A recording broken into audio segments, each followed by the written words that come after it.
예수님은 대화를 참 잘하세요.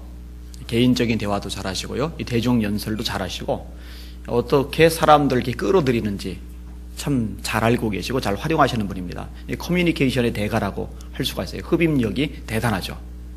그 예수님처럼 저도 말할 수 있고 강의할 수 있고 설교할 수 있으면 참 좋겠다라고 생각을 합니다.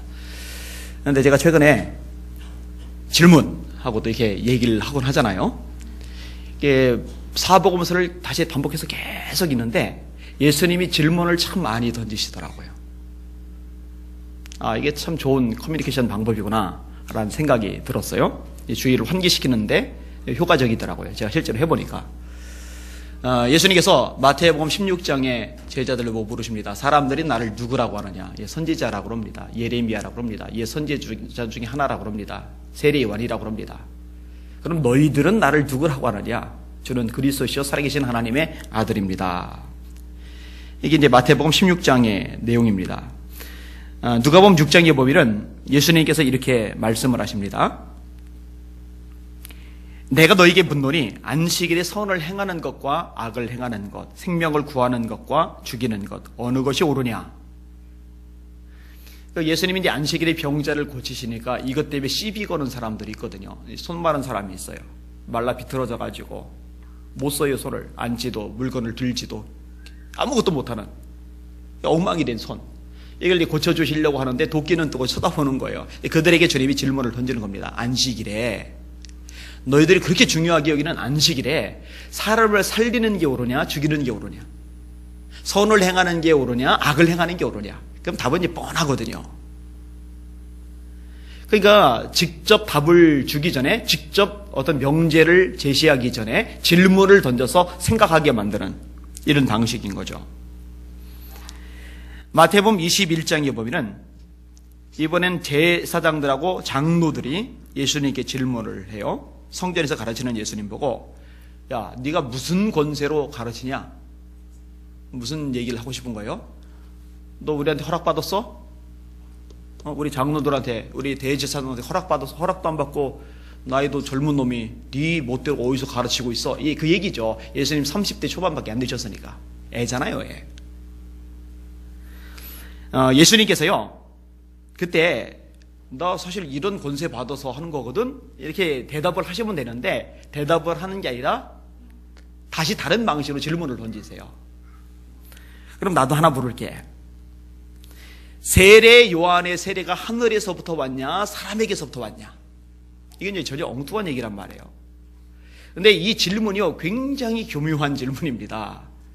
대답을 할 수가 없어요. 왜냐면은 하늘에서 왔다고 그러면은 그럼 하늘에서 왔는데 당신들 왜 안 믿었느냐? 이 바리새인들 안 믿었거든요. 제사장들 안 믿었거든요. 장로들 안 믿었거든요.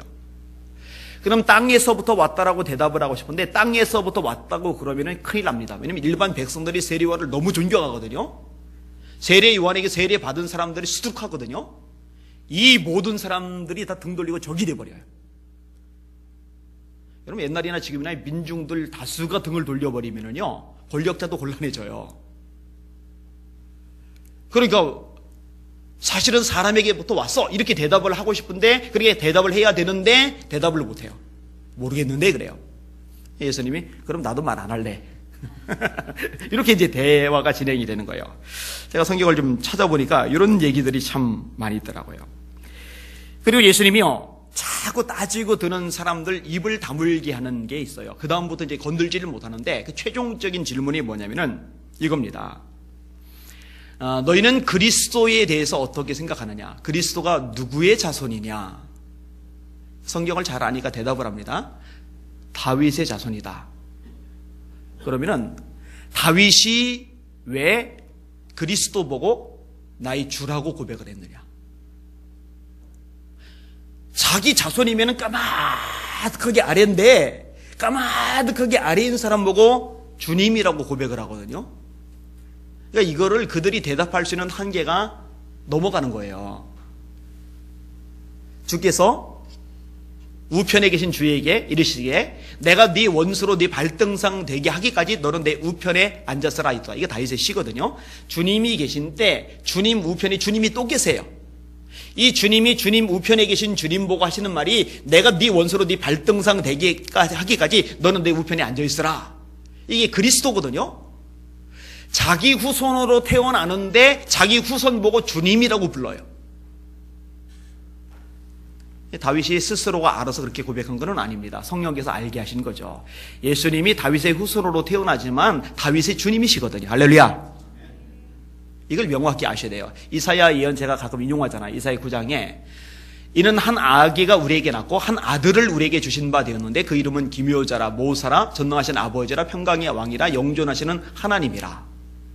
아기가 응애하고 태어났는데 이 아기가 아버지예요. 이 아기가 왕이에요. 이 아기가 하나님이에요. 이사야도 성령이 감독으로 예언하지만 뭔 말인지 감이 안 와요. 제가 얘기했잖아요. 선지자들이 예언할 때 다 알고 예언하는 게 아니에요. 성령께서 말하게 하시니까 말하지만 뭔 말인지 모르는 건 많아요. 근데 오늘 우리들에게 계시가 더 열려져 있기 때문에 이게 무엇인지 와 닿는단 말이에요. 예수님에 대한 말씀이거든요. 아기로 응애하고 베들레헴 말구유에 탄생하셨지만 그분은 하나님이시거든요. 그분은 왕이시거든요. 그분은 우리 아버지가 되시거든요. 할렐루야. 이거를 믿지 않으면 그리스도인이 아닙니다. 여호와의 증인은 이걸 안 믿어요. 그래서 이단이 되는 겁니다. 하나를 더 가져왔는데 이거 그냥 건너뛸게요. 오늘 본문도 예수님의 질문이 나와요. 베드로 보고 하시는 질문입니다. 근데 거기서 이제 제목을 따왔는데 따라합시다. 예수님이 왜 하필 그걸 물으셨을까? 왜 그 질문을 하셨을까? 어떤 질문을 하실 때는 이유가 있어요. 그리고 그 질문에 따라서 효과가 굉장히 극대화가 됩니다. 오늘 본문도 그래요. 한 번 더 따라합시다. 예수님이 왜 하필 그 질문을 하셨을까? 이유가 있어요. 그걸 한번 찾아볼 겁니다. 자, 오늘 배경 설명을 좀 보시는데 그냥 같이 읽어볼게요. 1절 1절에서 14절까지 한 목소리로 같이 읽어볼게요. 내용이 꽤 긴데 여러분 수준을 믿겠습니다. 1절에서 14절까지 시작. 그 후에 예수께서 디베랴 호수에서 또 제자들에게 자기를 나타내셨으니 나타내신 일은 이러하니라. 시몬 베드로와 디도모라는 도마와 갈릴리 가나 사람 나다나엘과 세베대의 아들들과 또 다른 제자 둘이 함께 있더니 시몬 베드로가 나는 물고기 잡으러 가노라 하니 그들이 우리도 함께 가겠다 하고 나가서 배에 올랐으나 그날 밤에 아무것도 잡지 못하였더니 날이 새어갈 때 서셨으나 제자들이 예수이신 줄 알지 못하는지라.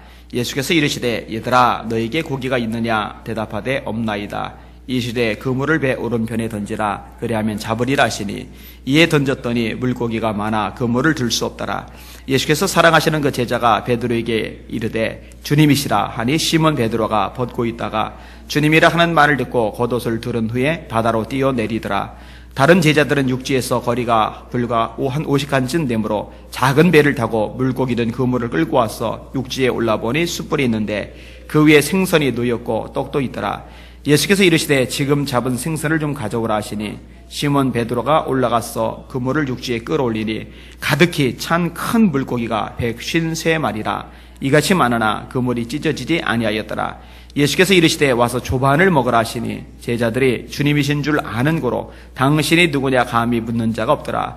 예수께서 가셔서 떡을 가져다가 그들에게 주시고 생선도 그와 같이 하시니라. 이것은 예수께서 죽은 자 가운데서 살아나신 후에 세 번째로 제자들에게 나타나신 것이라. 아멘. 제가 굉장히 좋아하는 본문입니다. 너무너무 감동적인 본문입니다. 밤새 고기 한 마리 못 잡은 제자들 고기 많이 잡게 하시고 추위했던 제자들 위해서 숯불 펴놓으시고 배고픈 제자들 위해서 떡이랑 구워주시고 또 생선도 직접 구워주시는 자상하신 예수님의 모습.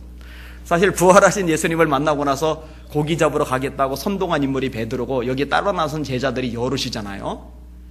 사실 하는 꼴로 봐서는 물고기를 많이 잡게 하기는커녕 배를 그냥 뒤집어 놔야 하지 사실 좋잖아요. 그죠? 숯불이 어디 있습니까? 그냥 해변가에 모아놓고 원산 복격시키고 니들 딴 것도 아니고 부활한 나를 만나고 나서도 옛사람으로 돌아가니 정신이 있는 거냐. 그 상태로 1시간 반 동안 생고생을 시킨 다음에 무릎 꿇치고 그리고 훈계를 좀 하셔야 사실 정상적인 그림인데 우리의 생각, 우리의 기대와는 전혀 다른 모습으로 예수님이 그들을 이렇게 품어주고 계시는 참 대단한 본문. 그래서 이 본문을 무지 좋아합니다. 그리고 나서 예수님의 관심이 3번이나 예수님을 모른다고 부인했던 베드로에게 집중이 되신 거예요. 질문을 던지신 거예요. 그게 이제 15절이죠. 첫 번째 질문. 15절 같이 읽을게요. 시작. 그들이 조반 먹은 후에 예수께서 시몬 베드로에게 이르시되 요한의 아들 시몬아 네가 이 사람들보다 나를 더 사랑하느냐 하시니 주님 그러니이다. 내가 주님을 사랑하는 줄 주님께서 아시나이다. 이르시되 내 어린 양을 먹이라 하시고. 여러분, 예수님이 비교해서 물으신 본문은요, 이 본문이 유일합니다. 네가 여기는 이 사람들, 나머지 제자들 말하는 거지, 여기는 이 사람들보다 나를 더 사랑하느냐, 이게 주님을 가장 사랑하느냐 이거죠. 그 누구보다 나를 더 사랑하느냐 이거죠. 베드로가 대답을 합니다. 예, 제가 주님을 사랑하는 줄 주님이 아십니다. 여러분들도 주님을 사랑하십니까? 가장 주님을 사랑하십니까? 예, 주님이 아셔요. 그렇게 사랑하실 수 있기를 바랍니다. 그렇게 사랑하셔야 돼요. 제가 요 얘기도 많이 드려요. 어제보다 오늘, 오늘보다 내일 예수님을 더 많이 사랑하셔야 돼요. 예수님은 그런 사랑을 받으실 만한 자격이 있어요. 저도 그 기도 계속해요. 주님 사랑 생각하면 가슴이 뭉클해져야 돼요. 그리고 그 사랑이 샘솟듯 막 솟아나야 돼요. 그렇게 대답을 하고 나니까 그 다음에 예수님이 하시는 말씀이 뭐냐? 내 양을 먹이라. 여기서 양은 성도들을 가리키는 겁니다. 그 양을 잘 먹이는 것이 목회자의 사명이죠. 목회자의 사명은 다른 데 있는 게 아닙니다. 양떼를 먹이는 겁니다. 뭘로 먹여요? 이거죠, 이거. 말씀을 잘 먹여야 돼요. 따라서 말씀을 전하는 일에 최우선이 되어야 합니다. 최근에 제가 좀 씁쓸한 얘기를 들었어요. 규모가 좀 있는 교회의 목사님하고 이제 이야기를 나누는데, 그 목사님은 이 마음속에 상처가 좀 있으신 것 같아요. 교회에 이제 트러블이 있어서 많이 힘들어 하셔요. 아니다 하니까 그 목사님이 저랑 단둘이가 딱 되니까 이야기를 끄집어내시는데 이야기를 하세요. 장로들은 자기들이 양이 아니라고 생각한다고. 양이에요? 아니에요, 장로님? 장로님. 맞죠? 양이라고 생각하세요? 그죠? 다 생각하죠. 이거 생각 안 하는 사람 누가 있겠어요? 꼬맹이도 마찬가지고, 어른도 마찬가지고, 다 양이에요, 양. 근데 이제 목사님이 그렇게 얘기를 하시는 거예요. 그래서 제가 뭔 얘기를 하겠어요? 그런 분이 있나? 우리 교회는 없는데. 근데 대꾸를 안 했어요. 가만히 있었어요. 그랬더니 이분이 혼자 계속 얘기를 하세요. 양이 아니고, 늑대예요, 늑대. 늑대래요, 늑대. 와! 늑대래요, 늑대. 그래서, 야, 이분 어지간히도 마음이 상해 계시구나 생각이 들었어요. 그날 제가 차를 안 가져갔어요. 그래서 그분 차를 빌려 타고 오는데 그분만 계신 줄 알았더니 그 교회 장로님이 같이 가셨던 모양이에요. 그분이 같이 타셨어요. 그리고 저는 이제 뒤에 앉았어요. 얘기를 나눈 중에 그 목사님의 활동에 대한 얘기가 나왔어요. 그 목사님 활동이 뭐냐? 많이 하신 건 없어요. 딱 하나 하세요. 딱 하나가 뭐냐면은 서울신대에서 강의를 하세요. 근데 그걸 가지고 그렇게 시달리게 하는 장로님들이 계신 거예요. 그래서 제가 앞에 계신 장로님 보고 그랬어요. 장로님, 서울신대에서 겸임교수 시킨다든지 강의 맡긴다든지 하는 거는 아무한테나 안 맡깁니다. 이거는 대단한 영광입니다. 장로님들과 교회가 자랑스럽게 여겨야 될 부분입니다. 그랬더니 그 장로님이 저보고 저는 반대 안 합니다. 다른 장로님들이 반대합니다. 그리고 그 다음 말이 중요해요. 근데 그 장로님들 말씀 틀리지는 않은 것 같습니다. 제가 이제 그 얘기를 들으면서 이제 목사님이 뭔 얘기를 하시는지 감이 좀 와 닿았어요. 좀 희한하다는 생각이 들었어요. 정말 양이 아닌가 보다. 늑대까지는 아니라도 목자를 감시하는 역할을 하나 보다. 여러분, 양은 절대로 목자를 감시하지 않습니다. 자기에게 꼴을 먹여주는 목자를 감시하는 양이 어디 있어요? 이거는 뭔가 문제가 있어요. 이거는 고쳐져야 돼요. 반드시 바로 잡혀야 돼요. 다시 정리합니다. 예수님이 베드로 보고 자신을 사랑하느냐고 물으셔요. 그리고서 대답을 하자마자 주님이 주신 말씀이 뭐냐면은 그러면 너 내 양을 먹여라. 두 번째 질문 16절입니다. 시작. 또 두 번째 이르시되 요한의 아들 시몬아 네가 나를 사랑하느냐 하시니 이르되 주님 그러하나이다. 내가 주님을 사랑하는 줄 주님께서 아시나이다. 이르시되 내 양을 치라 하시고. 자, 같은 질문인데, 그리고 같은 대답인데, 예수님의 말씀이 조금 바뀌었죠. 아까는 내 양을 먹이라고 돼 있는데, 지금은 내 양을 치라고 돼 있어요. 이거는 이제 두 가지 의미인데, 이제 긍정적으로 따질 경우는, 예를 들어서 이제 푸른 물가로 인도한다든지, 맑은 초장으로 인도한다든지, 거꾸로 말했다. 맑은 물가, 푸른 초장. 아까 제가 푸른 물가, 맑은 초장이라고 그랬잖아요. 그죠? 이게 바뀌었어요. 맑은 물가, 푸른 초장으로 인도해 주는 것, 이거 이제 목자의 역할이죠. 그 양을 치는 겁니다. 맹수들이 왔을 때, 양은 방어 기능이 없어요. 양은 도망 기능도 약해요. 양은 공격 기능이 거의 전무합니다. 여러분, 말은요, 공격적이지 않다 하더라도요, 쫓아올 때 뒷발질 팍 치면은요, 사자도 이런 데 맞으면 나가 떨어집니다. 근데 양은 뒷발질 해봐야 사자 얼굴이 안 닿아요. 짧아가지고. 도망도 안 돼요. 물어뜯을 수도 없어요. 이때 목자가 막대기를 가지고 맹수를 때려 잡는 거죠. 이게 치는 거, 양을 치는 거. 부정적일 때는요, 말을 듣지 않는 양들을 징계하는 것을 포함합니다. 실제로 양을 키우는 목자가 쓴 책들이 있어요. 필디 켈러가 쓴 양과 목자는 고전 중에 고전입니다. 우리 성도들 한번 읽어보세요. 정말 잘 썼어요. 시편 23편을 그분만큼 해석을 잘하는 사람 저는 별로 못 봤어요. 웬만한 주석서들보다 훨씬 낫습니다. 양이 순하지만은 않다는 것, 제가 그 책 보고서 처음에 확실하게 알았거든요. 양이 절대로 순하지만은 않아요. 양이 고집이 셉니다. 그리고 목자에게는 대들지 않는데 양들끼리는 굉장히 잘 싸웁니다.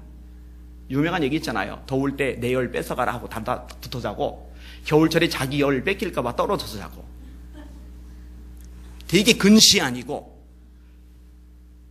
하여튼 말도 좀 안 듣고, 그럴 경우는 이제 막대기가 아니라 지팡이가 사용되는 거죠. 그게 이제 징계하는 도구입니다. 그래서 이제 막대기, 주의 지팡이와 막대기가 나를 아니하시나이다. 막대기는 이제 대맹수용, 이 지팡이는 이제 양들 대상으로 사용되는 용. 그렇게 이제 보시면 돼요. 이 양을 치는 겁니다. 근데 이 긍정적인 요인이든 부정적인 요인이든 사실은 다 양을 위한 거죠. 자, 세 번째 질문 17절 같이 읽겠습니다. 시작. 세 번째 이르시되 요한의 아들 시몬아 네가 나를 사랑하느냐 하시니 주께서 세 번째 네가 나를 사랑하느냐 하심으로 베드로가 근심하여 이르되 주님 모든 것을 아시오매 내가 주님을 사랑하는 줄을 먹이라. 이 세 번째 질문을 하니까 베드로가 이게 마음이 안 편한 거예요. 근심이 되는 거예요. 제가 권사님 한번 딱 불러, 권사님 저 신뢰하세요? 아이 그럼요 권사님, 목사님 신뢰하죠. 제가 목사님에서 얼마나 기도 많이 했는데요. 권사님 정말로 저 신뢰하시죠? 이 진짜라니까요. 세 번째 정색하고 저 권사님 저 신뢰하세요? 그러면 이게 이제 불편해지는 거죠. 좀 와닿으실 거예요. 베드로가 근심하여 이르되 도대체 이게 뭐야? 내가 예수님 세 번 부인했다고 지금 복수하시는 건가? 세 번? 그렇잖아요. 세 번 부인했는데 세 번 똑같은 거 질문을 하시잖아요.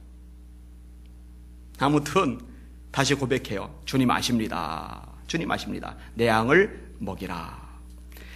자, 세 번이나 걸쳐서 그 긴박한 순간에, 그 정말 중요한 순간에, 여러분 그 사건 이후에 이제 제대로 가르치는 것들이 여유가 많지는 않잖아요. 그 너무나 중요한 그 엑기스 같은 시간에 예수님이 왜 하필이면 똑같은 질문, 네가 이 사람들보다 나를 더 사랑하느냐라고 질문을 하셨을까? 왜 그 질문을 하셨을까? 이유가 있다니까. 예수님 괜히 말씀하시는 분, 아무 생각 없이 그냥 즉흥적으로 이렇게 뭔가 내뱉으시는 그런 분이 아니셔요.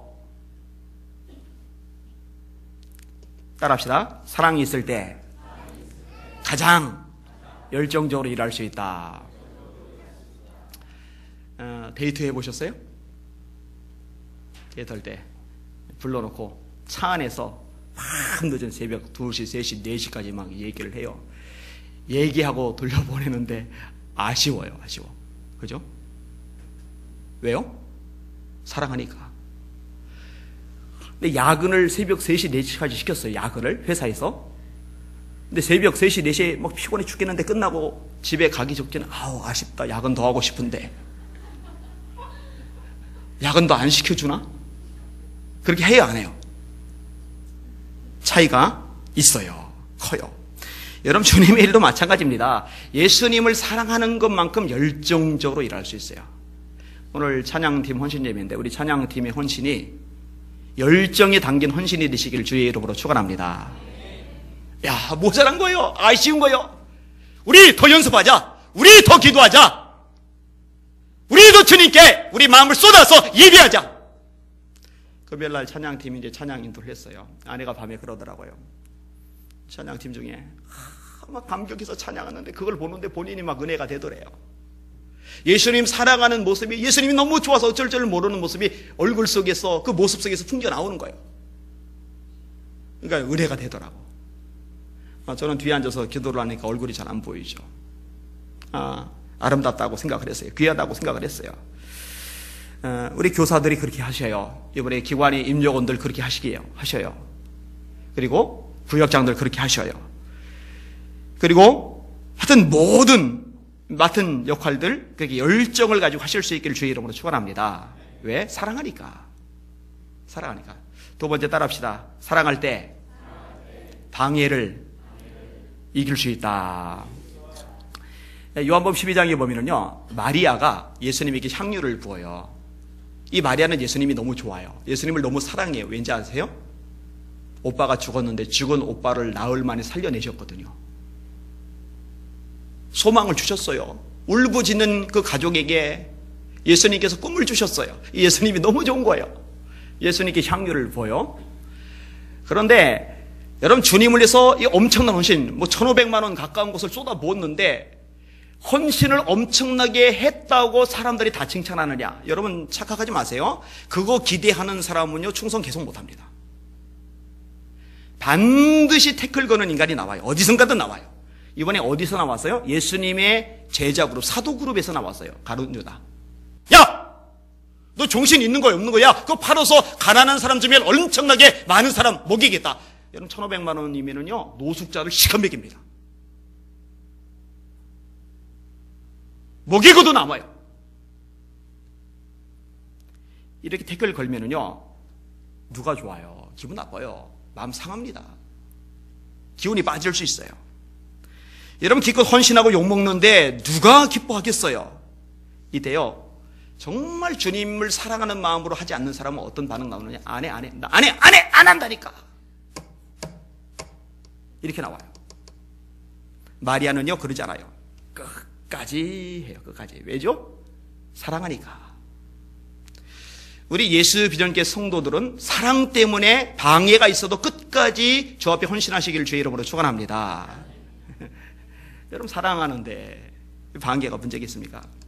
여러분, 목회도 마찬가지예요. 목회 절대로 만만치 않아요. 어떤 분들이 그런 얘기를 해요. 성도들의 삶이 얼마나 힘들고 얼마나 고달프고 얼마나 만만치 않은지 아십니까? 목사님들 아십니까? 인터넷상에 가끔 따지고 묻는 사람들 있어요. 예, 충분히 이해해요. 그 말이 왜 나오는지 알아요. 그런데 그런 얘기 볼 때마다 제가 약간 정상적이지 않은 방식으로 웃어요. 피식하는 거죠. 예. 그럼 당신들은 목회자들이 어떻게 나날들을 보내는지 아냐고. 1년 365일 중에 단 하루라도 마음 편하게 지나가는 날이 있는 줄 아느냐고. 얼마나 애간장이 높고 속에서 막 타들어가는지 아냐고. 한 달만 내가 사는 것처럼 한번 살아보라고. 진저리를 칠 거라고. 그렇게 말을 해주고 싶을 때가 있어요. 방해가 있어요, 방해가. 그죠?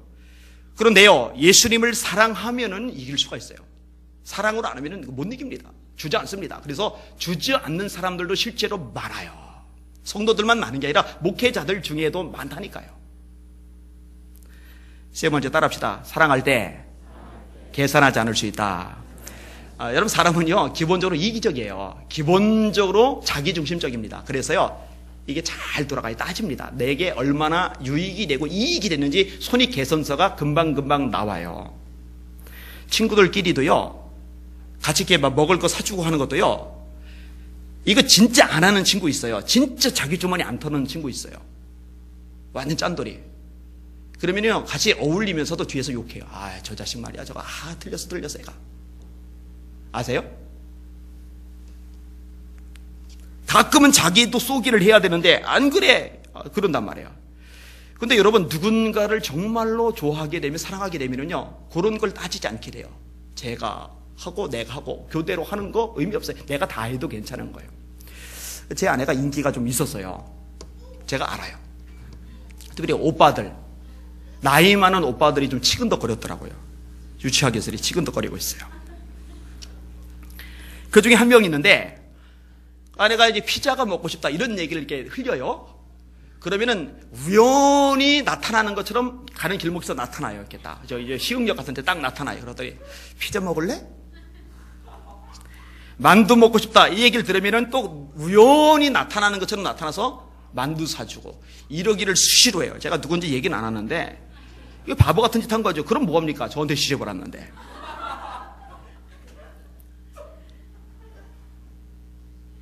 야, 오늘은 내가 피자 샀으니까 이재양 네가 다음번엔 만두 사.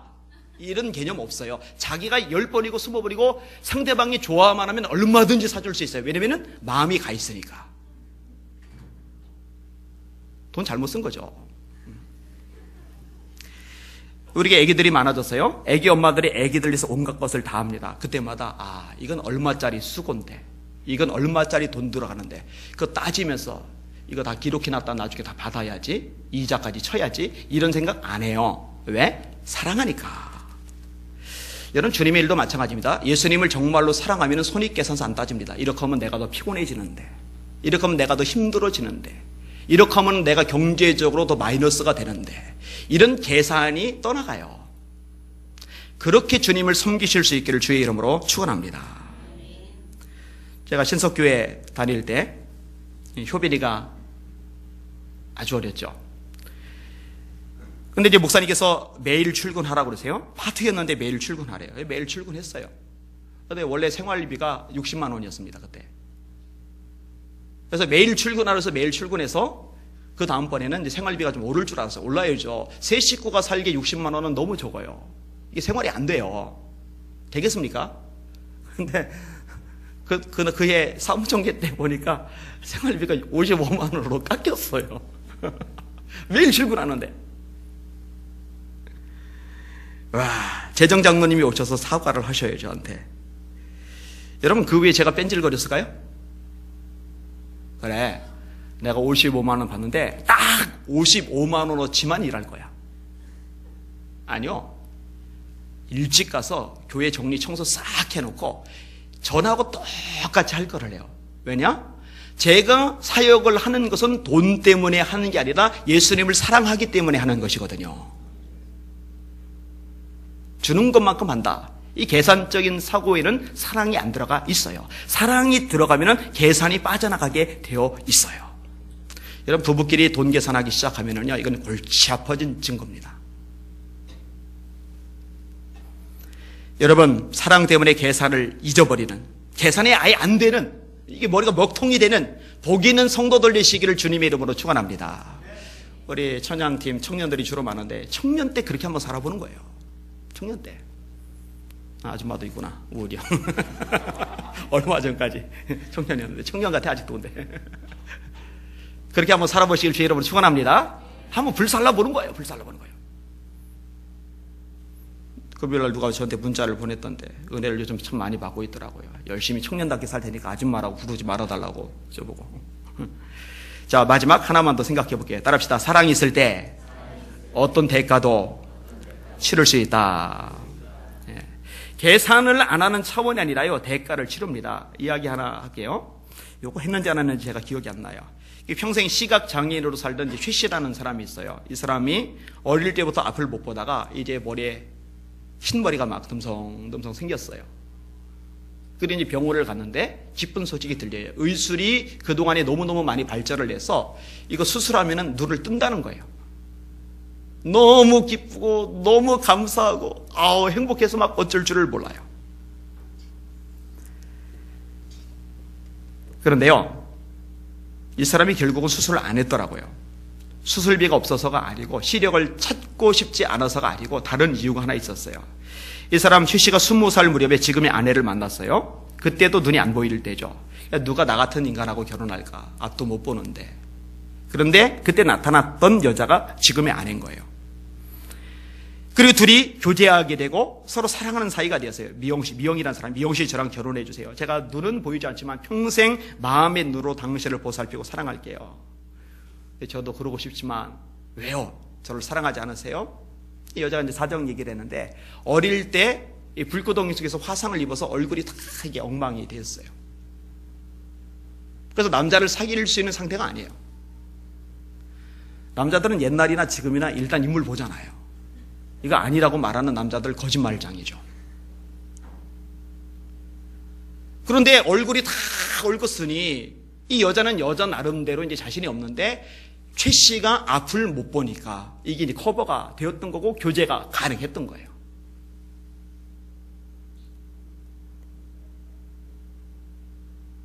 아닙니다. 저는 미영 씨의 흉터는 안 보이고 아름다운 마음씨만 느껴집니다. 당연히 안 보이죠. 앞을 못 보니까. 그리고 이제 결혼을 한 거예요.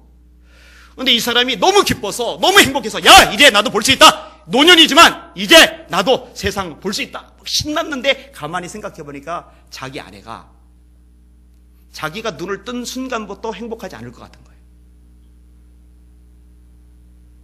자기는 아내의 얼굴이 그렇다는 거 아니까 눈을 떠도 사랑할 수 있을 것 같은데 아내 스스로가 남편이 자기 얼굴을 볼 때마다 어떤 마음을 할까? 이것 때문에 스트레스 받을 거라는 생각이 드는 거예요.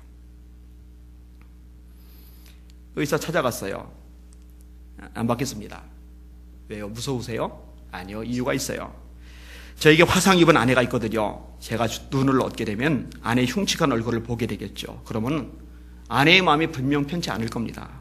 그래서 수술을 포기합니다. 불편한데 그냥 이대로 살다가 죽겠습니다. 여러분 이거 얼마나 불편합니까? 이게 남은 여생 이러고 살겠다는 거예요. 왜? 사랑하는 사람을 위해서. 이게 이제 대가지불이죠. 오늘 본문에 예수님께서 말씀을 하십니다. 18절부터 19절 한번 같이 읽어볼게요. 시작. 내가 진실로 진실로 네게 이르노니 네가 젊어서는 스스로 띠띠고 원하는 곳으로 다녔거니와 늙어서는 네 팔을 벌리리니 남이 네게 띠띠우고 원하지 아니하는 곳으로 데려가리라. 이 말씀을 하시면 베드로가 어떠한 죽음으로 하나님께 영광을 돌릴 것을 가리키심이라라. 이 말씀을 마치시고 베드로에게 이르시되 나를 따라오라 하시니. 두 가지 얘기예요. 너 결박당할 거다. 그리고 너 죽임 당할 거다. 이거를 얘기해 주시는 거예요. 그런데 결박을 당하는 대가, 죽임을 당하는 이 대가, 이게요 주님을 사랑하면은 치를 수 있는 대가예요. 그래서 많은 사람이, 정말 많은 사람이 주님을 위해서 죽었던 거예요. 이 나라에도 그들의 죽음 때문에 한국교회가 이렇게 엄청난 부흥을 경험했던 거예요. 문제는 지금 주님을 위해서 하나의 미랄로 죽는 사람들은 별로 안 보인다는 것. 우리 찬양팀이 주님을 위해서 죽으실 수 있겠어요? 썩소를 날리네. 죽을 일은 없으니까 괜찮으세요. 대신 하나, 대가를 지불하실 수 있으시겠어요? 그렇게 하실 수 있기를 주의 이름으로 축원합니다. 말씀을 맺겠습니다. 헌신 예배 때 딱 한 가지만 사실 불타오르면 돼요. 예수님을 향한 사랑. 그 사랑이 활활 타오르시기를 주님의 이름으로 축원합니다. 사랑할 때 열정적으로 할 수 있어요. 사랑할 때 방해 앞에 굴복하지 않을 수 있어요. 사랑할 때 계산하지 않아요. 정말 사랑으로 할 때 어떤 대가든지 지불할 수가 있어요. 찬양 있죠? 내 구주 예수를 더욱 사랑하듯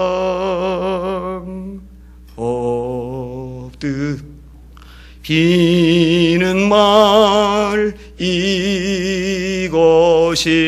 이것일세 내 진정 소원이 내 구주 예수를 더욱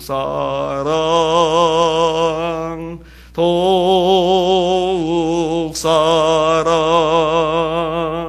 어제도 주님이 십자가를 묵상하는데 막 눈물이 주르륵 흘러요. 야, 나 같은 인간 위해서 주님이 사랑 보여주셨는데 그 주님이 너무 좋은 거예요. 주님을 살고 싶은 마음이 막 일어나는 거예요. 저와 여러분 모두 주님을 정말 뜨겁게 사랑합시다. 아멘. 기도하겠습니다.